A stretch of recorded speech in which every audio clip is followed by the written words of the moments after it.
वो बरसगीर का खित्ता ही है जो कव्वाली की जन्मभूमि है। ये खास हिंदुस्तानी फन है जो इस धरती से उठा है। ये खानकाहों में पैदा हुआ, वहीं इसकी नशोनुमा हुई। इब्तदा में इसकी जुबान फारसी होती थी, मगर रफ्ता रफ्ता इसकी ज़बान हिंदवी या उर्दू हो गई। वक्त के साथ साथ यहाँ के इलाकाई ज़बानों में भी कव्वालियाँ गाई जाने लगी।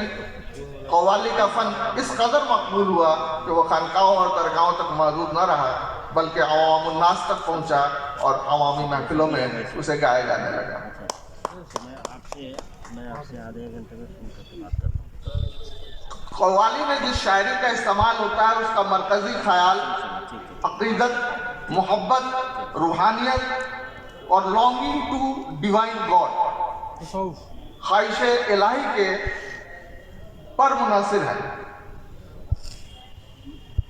साकी, शराब, सुराही, कैफ, मस्ती, सुरूर, महबूब, आशिक, इश्क, माशूक, रंगो-बू, समा परवाना, मंजर नाजिर, हाजिर गायब, फिराको विसाल, हुस्नो जमाल, वजूदो सहूद, जाहिदो शेख, संसाओ फ़कीर, अक्लो शऊर, ये सब ऐसे दीगर अल्फाज हैं जो इस्तारे के दौर पर इस्तेमाल होते हैं और जो एक रूहानी कैफियत की तरफ इशारा करते हैं। जो कव्वाली की फॉर्मेशन है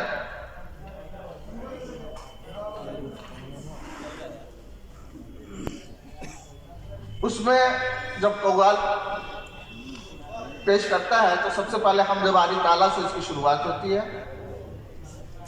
उसके बाद नात शरीफ पढ़ी जाती है।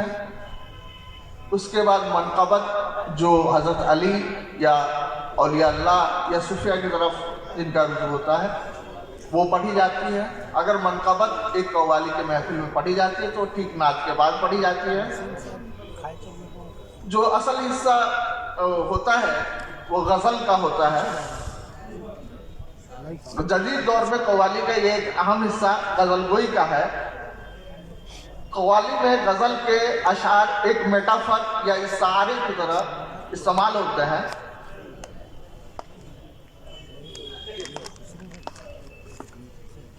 अब जो कव्वाली पार्टी होती है उसको आप लोग जानते होंगे, उसको कहते हैं फलाना एंड हम नवा, जैसे फरीद सादरी एंड हम नवा कव्वाल।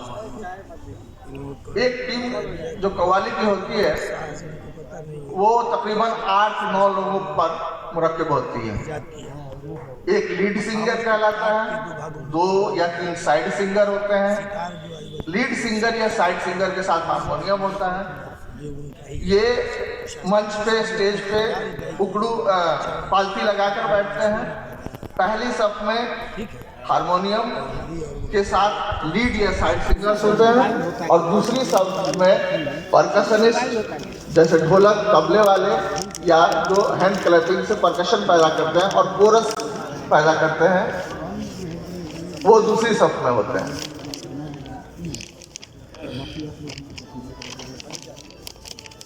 अब मैं पेश करता हूँ कव्वाली की शुरुआत एक कव्वाल कैसे करता है। एक महफिल में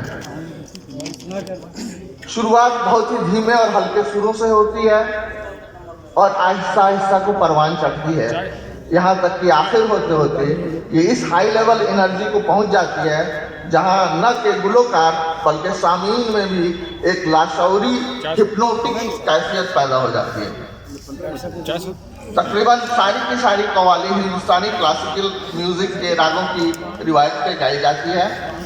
राग, ताल और मरकजी बंदिश इसमें कव्वाली होनी है, उसकी शुरुआत पहले हारमोनियम और तबले से होती है और इस दौरान राग की बंदिश को तरह तरह से इस्लाह या इम्प्रोवाइज किया जाता है। इसके बाद और कई टोन्स और लेवल्स पे इसके इस्लाह और इम्प्रोवाइजेशन वो करते हैं। इसके बाद लीड सिंगर जो मरकजी मेन गुलकार है वो कुछ तमहीदी इशार जो कि मौज़ूआती तौर पे थीमेटिकली मेन सॉन्ग से वाबस्तगी रखते हैं पेश किए जाते हैं। अब जबकि राग और बंदिश की इस्लाह मेन सॉन्ग से हो चुकी होती है, मरकजी गुलकार एक मिसरा या एक मुकम्मल शेर पेश करता है और एक साइड सिंगर उसको दोहराता है। एक या कई अशार इस दौरान लीड सिंगर और साइड सिंगर इम्प्रोवाइजेशन के साथ कर दिया जाता है। ये क्लाइमैक्स। हाँ, क्लाइमैक्स संत जिसको इजाद किया आमिर खुसरो ने, और इस कव्वाली मुल्कों के बीच की कशीदगी को भी कम किया है। हिंदुस्तान के कव्वाल पाकिस्तान, पाकिस्तान के कव्वाल हिंदुस्तान में बहुत मकबूल हुए हैं। नुसरत फतेह अली खान,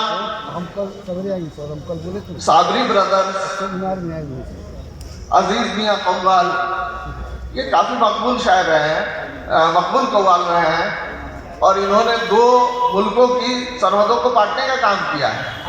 न कि सिर्फ कौमी यकजहती बल्कि इंटरनेशनल तौर पे भी हमारे बरसगीर की पहचान बने हैं और एक दूसरे मुल्कों के बीच के रिश्तों की खटास को भी कम किया है।